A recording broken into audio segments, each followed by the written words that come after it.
इन 8 टांगों वाले जीव से कुछ लोगों को डर लगता है और कुछ के लिए मजेदार है।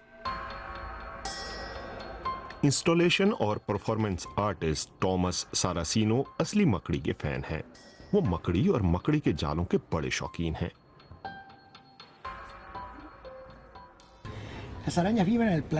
मकड़ियाँ इस ग्रह पर 38 करोड़ साल से रह रही हैं। वहीं इंसान यहाँ 21 करोड़ साल से रह रहे हैं। मुझे लगता है कि जो हमसे पहले से यहाँ हैं उनसे हम सीख सकते हैं।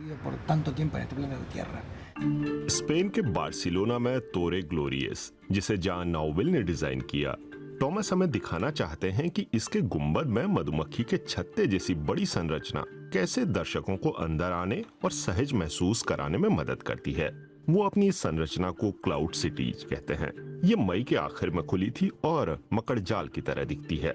यहाँ 140 मीटर की ऊंचाई से शहर का अलग ही नजारा दिखता है। मुझे नहीं लगता कि ये समझना इतनी बड़ी बात है कि एक इंसान सिर्फ दूसरे इंसान से पैदा नहीं होते। मानव जीवों की प्रजातियों में से एक हैं और उनके मिलन से ही नए मानव पैदा होते हैं। टॉमस मूलतः अर्जेंटीना से हैं और उनका काम कला, आर्किटेक्चर और विज्ञान का मिला-जुला रूप है। बर्लिन में उनका स्टूडियो है और उनकी टीम में विभिन्न विषयों से जुड़े लोग हैं, जिसमें मकड़ियां भी शामिल हैं।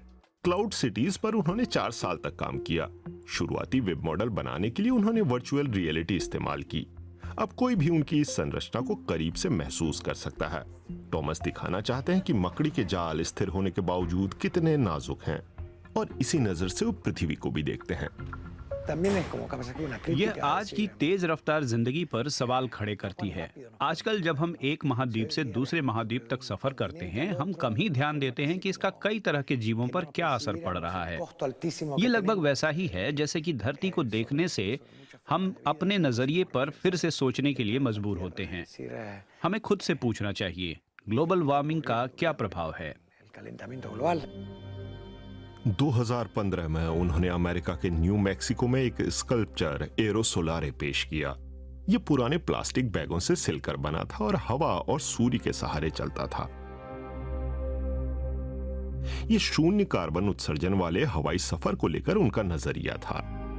उनके प्रोजेक्ट का मकसद है दुनिया भर के लोगों को साथ लाना।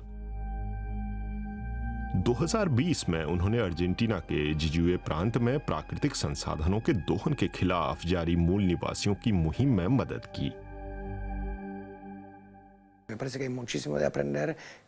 मुझे लगता है कि गोरे और पितृसत्ता थोपने वाली जीवन शैली से हमारे ग्रह, प्रजातियों और लोगों को बहुत नुकसान पहुंच रहा है।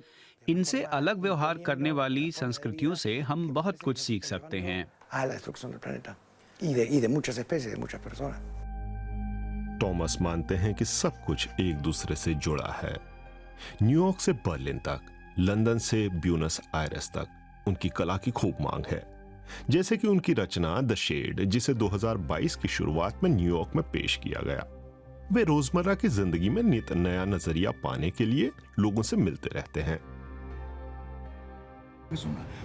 हम में से जो लोग जानते हैं कि कैसे चलना है, उनके लिए ये एक मौका है भूल जाने का और दोबारा सीखने का कि नए हालात में कैसे चलना है। हमें हर ओर से सोचना होगा और फैसला करना होगा कि कैसे एक नई संस्कृति पनपे जो जीने, घूमने, सोचने और बात करने के लिए नया नजरिया। अगर आपको हमारा ये वीडियो पसंद आया हो तो इसे लाइक और शेयर जरूर करें, और हाँ, हमें सब्सक्राइब और फॉलो करना ना भूलें।